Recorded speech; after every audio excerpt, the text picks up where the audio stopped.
नमस्कार मित्रांनो, स्वागत आहे तुमचं पुन्हा एका नवीन अशा रोमॅन्टिक लव्ह स्टोरीमध्ये. तर मग चला सुरुवात करूयात आजच्या भागाला. शर्विलनं आर्याला दोन्ही हातांवरती अगदी अलगद उचलून घेतलं. सगळे खाली डायनिंग हॉलमध्ये गप्पा मारत बसले होते आणि सगळ्यांच्या नजरा त्यांच्या दिशेनं वळाल्या. अरे वा, राजकुमारीचं आगमनही राजकुमारानेच केलंय, सिया हसत बोलली. दोघांमध्ये किती प्रेम दिसतंय, मग उगाच त्याच्यावरती रागराग का करतेस आर्या, तुलसी बोलली. तिच्या रागातही प्रेम आहे काकीसा, आणि म्हणून तर ती खालच्या रूममध्ये शिफ्ट झाली आहे, शुभांगी बोलली.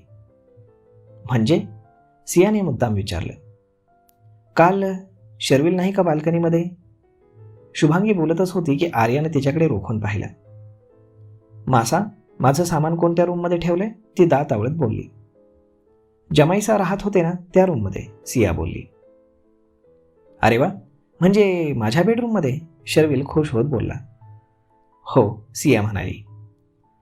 हवेलीमध्ये दुसऱ्या रूम नव्हत्या का, आर्या पुन्हा दात आवळत बोलली.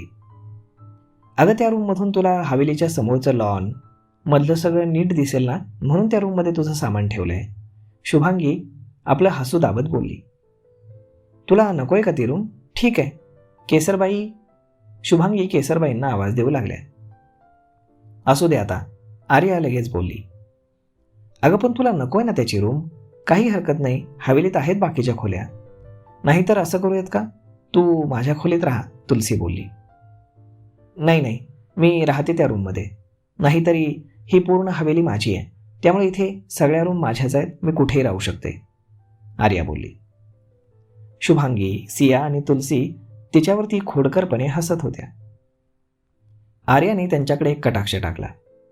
मग शर्विल तिला त्याच्या रूममध्ये घेऊन गेला आणि हळूच बेडवरती टेकवलं.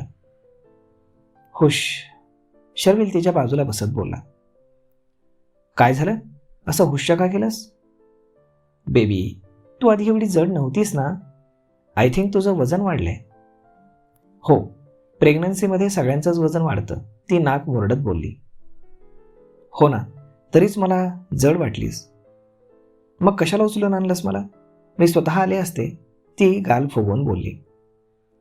तू चालली असती तरी मी काय करणार होतो, इथे माझं जिमचं सबस्क्रिप्शन तूच आहेस, शर्विलनं हसत उत्तर दिलं. आर्या चेहऱ्यावरचा राग अजून थोडा गडद करत त्याच्याकडे पाहत होती. तिच्या त्या लटक्या रागामुळे तिच्या चेहऱ्यावरती ग्लो अजूनच वाढला होता. गुलाबी गुलाबी खूपच क्यूट दिसत होती ती. शर्विल एकसारखं तिच्या ओठांकडे पाहत होता. काय बघतोयस, जा आता.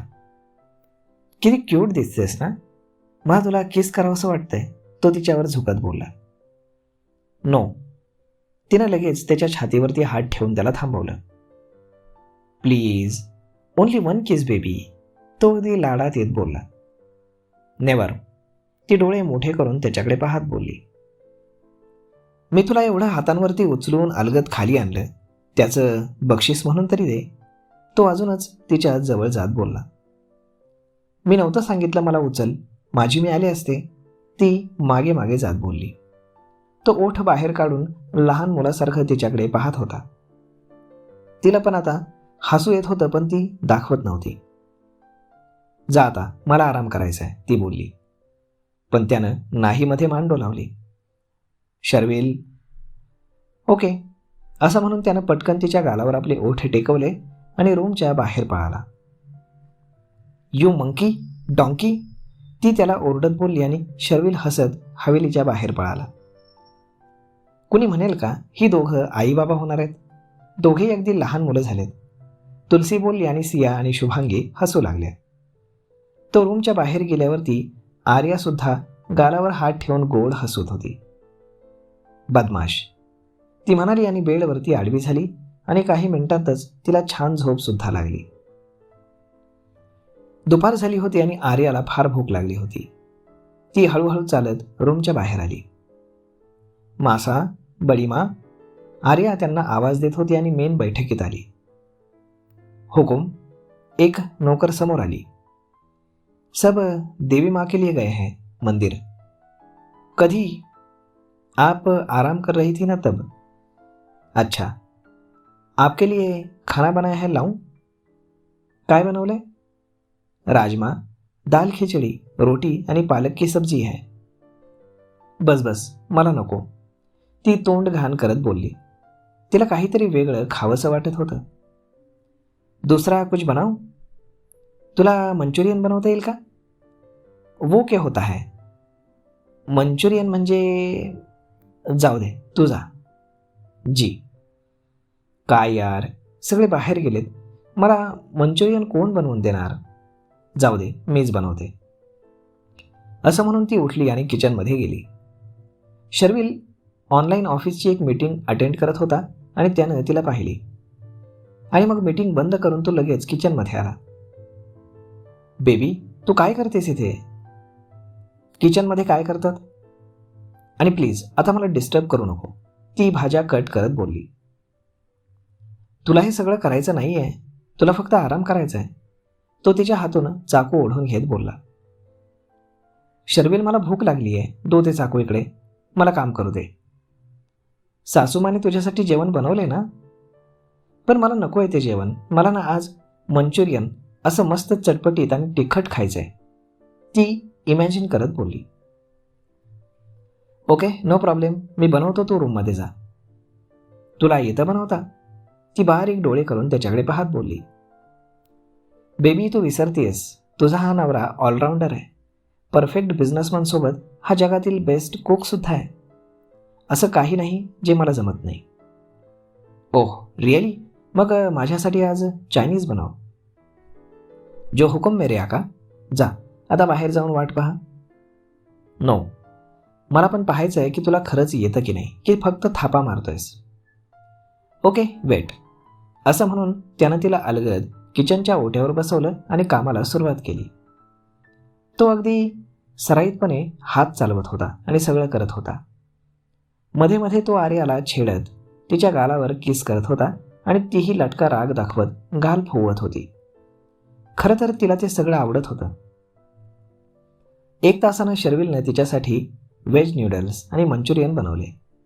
ते सगळं पाहून आर्या खूपच खुश झाली.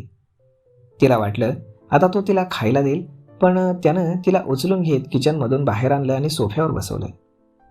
ती गोंधळून त्याच्याकडे पाहू लागली. Wait for me. तो तिच्या गालावरती आपले ओठ टेकवत बोलला आणि पुन्हा किचनमध्ये गेला. त्यानं सगळं एका ट्रेमध्ये घेतलं आणि बाहेर आला आणि तिच्या पुढे असणाऱ्या टेबलवरती ठेवलं. वाव, हां इट.